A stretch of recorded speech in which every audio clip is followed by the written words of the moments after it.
everyone. Hiya. Alright. Good. Friday today. Just at the moment we're just producing one video a week because we don't want to bore you, obviously. And all getting back to normal now, isn't it? Thank goodness. I see the government is now announced that no more secondary schools have to wear masks in the classroom, and from next Thursday, I think it is, all mandatory wearing of masks and regulations have finished with this coronavirus pandemic, and I'm sure it will just get better and better and better. And you know, and it's right, and we did call this, didn't we? We did say that it was gonna end up like this and get back to normal, because we've got to live with it now, and it's not going to get any better than it is now. I know the infection rates are high at the moment, they're coming down, but we've just got to get on with it. Come on, we've got to get on with it. We've all been vaccinated, we've all been boosted, or most of us have, and so we've just got to see how we go now.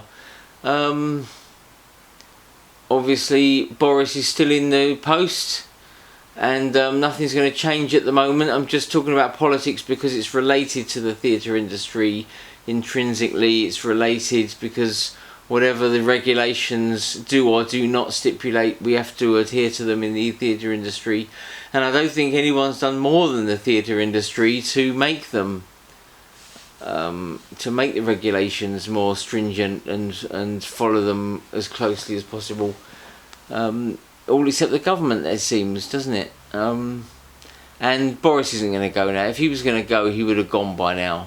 He would have just held his hand up and say, "You got me," you know, Partygate, whatever you want to push, whichever way you want to look at it. It's ridiculous, isn't it? It seems like there were parties, but do you know what I think? I think we're all asking the wrong question. Not whether parties happened or not. They did happen. But it's not whether they happened or not. It's why did people attend the parties? Why was the government, why were the Conservatives so happy to go along and attend and not be scared of this thing at the time when everyone, then the whole country was being frightened into masking up, into self-isolating, into coming off the streets? Do you remember the first lockdown? It was like a ghost town out there, wasn't it? It was honestly so quiet. Are we allowed to exercise, getting fined on a park bench, all of that stuff going on, and yet Conservatives were happy to go along and rub shoulders at a party. Why is that? Is it because it wasn't so serious as people have made out? I wonder if that's the case. And we've only got, as I said before, we've only got the government's word on it that Boris was as ill as he was,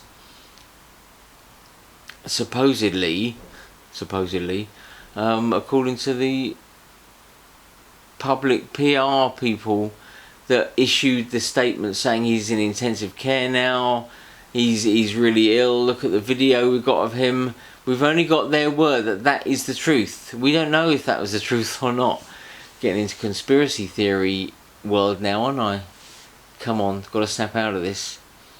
But you do wonder if everyone was happy to go along to those parties, not did they have them or not, but everyone seemed to be happy to go along to them.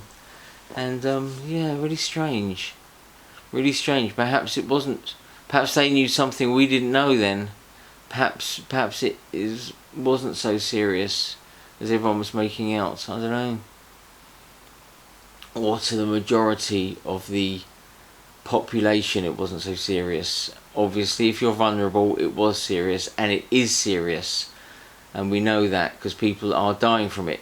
But people die from the flu, from the C word, the cancer word, you know, from all sorts of horrible complications throughout their life. People pass away from all sorts of things all through their life, and it's really odd now, isn't it? It's really odd now that everyone is putting their eggs into the basket of this COVID thing, and we have been doing for so long, but we had no choice. Once you go down that road of putting your eggs into the basket, then you have to keep doing it, otherwise you look foolish.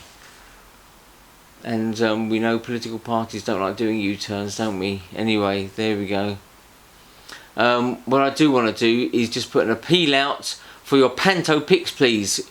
The professional season has just finished. It goes throughout the whole of December, over Christmas and the New Year. Just finishes at the beginning of January sometime at different times. And I think the professional industry is back because it struggled through. Some of them closed down a bit early when COVID, because the regulations where you've got to self-isolate, you've got to do this and that, and if everyone's going to catch it, then blah blah blah. But so some of them closed down, but there we go. Most of them struggled and saw it through to the bitter end, the funny end, the laughing end, and we saw our funniest pantomime in Canterbury at the very end. We were invited to go along and have a look by Evolution, who we hadn't actually interviewed in our interviews, if you like, for now.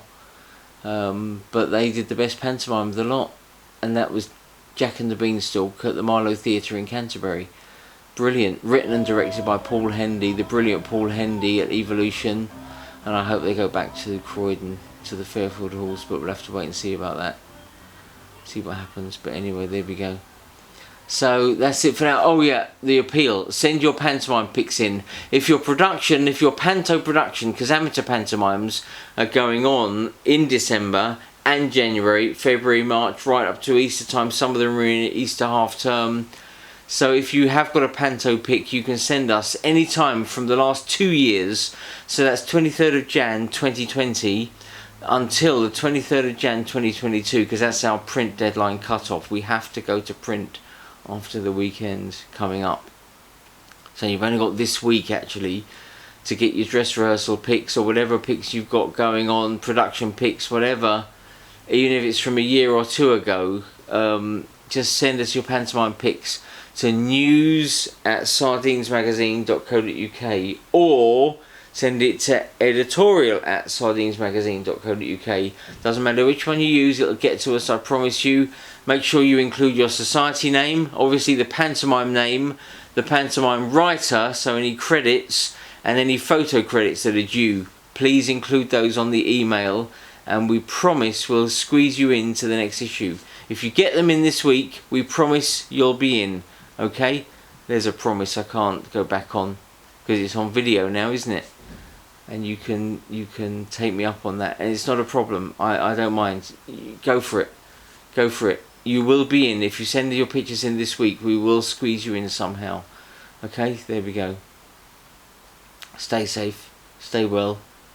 We're back. We're getting back to normal as well. And see you later. Bye for now.